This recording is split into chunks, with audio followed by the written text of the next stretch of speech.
Halo Velas, kembali lagi dalam pembahasan soal-soal kimia. Dan hari ini kita akan bahas suatu soal yang menghubungkan dua konsep sekaligus. Jadi ada konsep tentang stokiometri dan struktur atom.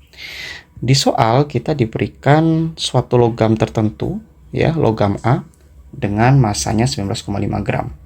Dengan catatan bahwa logam ini itu bervalensi 1. Seperti ini ya.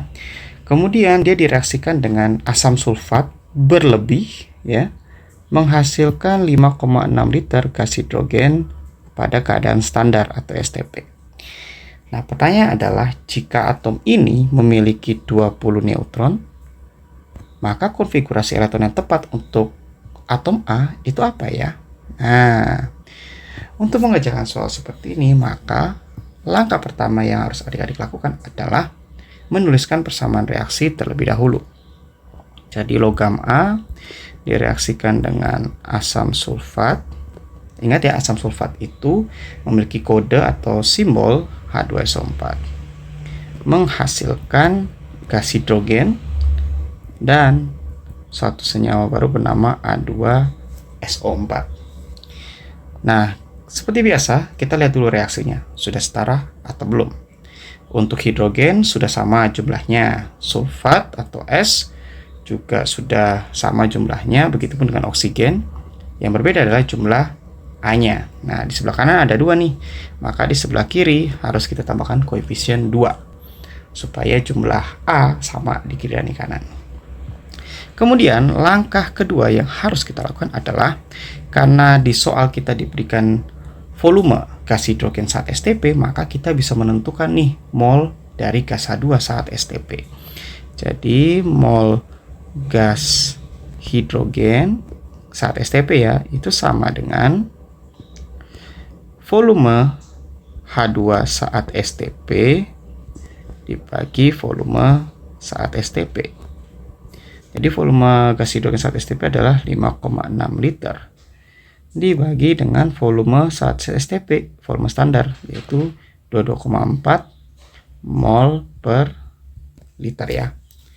Dengan seperti ini, maka kita dapatkan molnya, yaitu sebesar 0,25 mol. Seperti ini.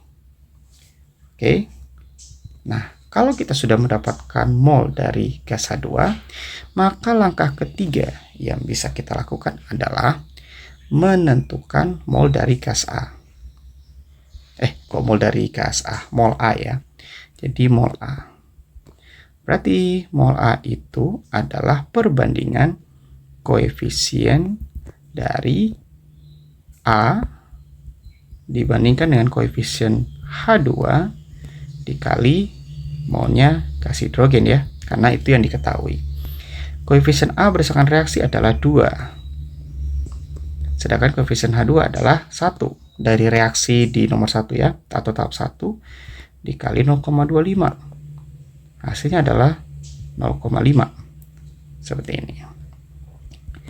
Tahap keempat ialah setelah kita mendapatkan mol dari A, maka langkah selanjutnya adalah kita menentukan nih nomor masanya. Nah, kita ingat bahwa konsepnya adalah untuk menghitung mol A, itu artinya kita harus membagi antara massa A dibagi dengan ARA.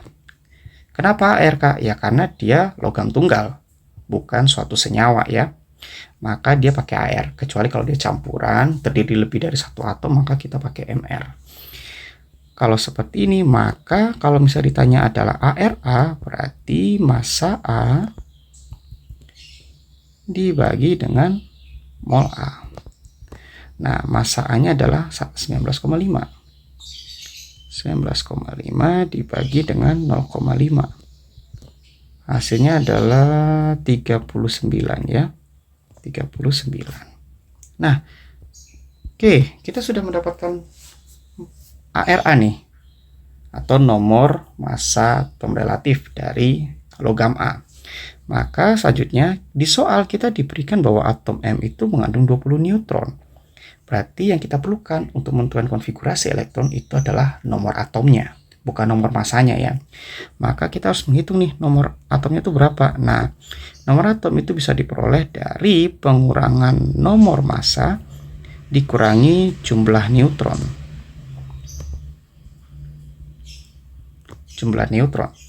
Nah, nomor massanya adalah tadi 39.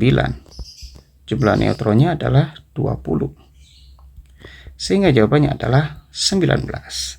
Nah, berarti tahap selanjutnya kita tinggal membuat nih konfigurasi elektron untuk si A.